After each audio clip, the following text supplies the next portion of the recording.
Marshall Levenson, Rivals national analyst out of the Mid-South region here. One of the top players in the country, five-star tackle, Michael Fasusi. Really fun recruitment to pay attention to.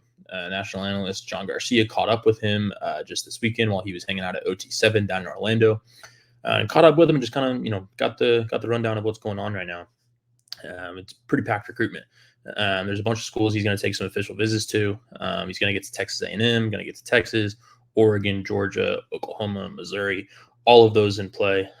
Talked really highly of Texas A&M, his relationship with Mike Elko, said that he, can view him as a potential father figure to him. So he was at the Aggie spring game, said he really liked the relationships there, really liked how, everything looked from a football standpoint. He said that the energies, and the relationships are really, really strong since Mike Elko has taken over. With Texas, he said, it's the culture and it's the city of Austin. He said everything's popping there. He highlighted how they just put 11 guys in the draft. The development with Steve Sarkisian, especially on the offensive side of the ball, has looked really, really good. And so the in-state schools, they're going to be, obviously going to be making some major pushes for him as he's, one of the top players in the state and the country.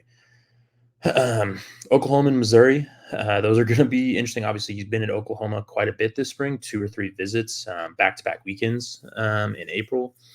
Missouri is another one that's been doing really good in this part of the country, especially with some offensive linemen and some of the, even some defensive linemen. But, they've been involved with, Michael Fasusi, Ty Haywood, Lamont Rogers, some elite offensive linemen that have been pretty high on the Tigers out there.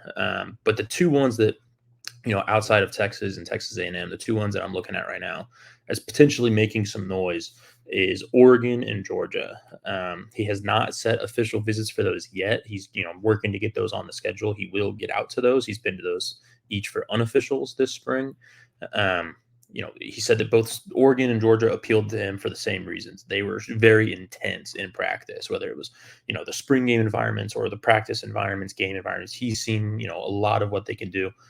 And he said it's just intense. He likes the energy that they put out there. He likes that they're hitting, they're popping. He likes those aspects of of those programs, and he has good relationships up there. He said that Oregon, those are his guys. He also, again, went out to Georgia with his dad, speaks very highly of what they're doing out there. Obviously, 2-time national champions in the last few years. So a lot of different programs. Like I said, Texas A&M, Oklahoma, Missouri, Oregon, Georgia. They're all in the thick of it. He's hoping to make a decision, following his official visits, probably, late summer, early season. But he said that, he really has no problem taking it into the season if he has to. And so the next few months are going to be busy for him. I'm sure he's going to have a lot of different people kind of trying to help him make some decisions. But, those 6 programs are the ones in the thick of it. USC also in his top 7. Not sure if he's going to get out for an official visit to USC, but a packed recruitment for the next few months for one of the best in the country.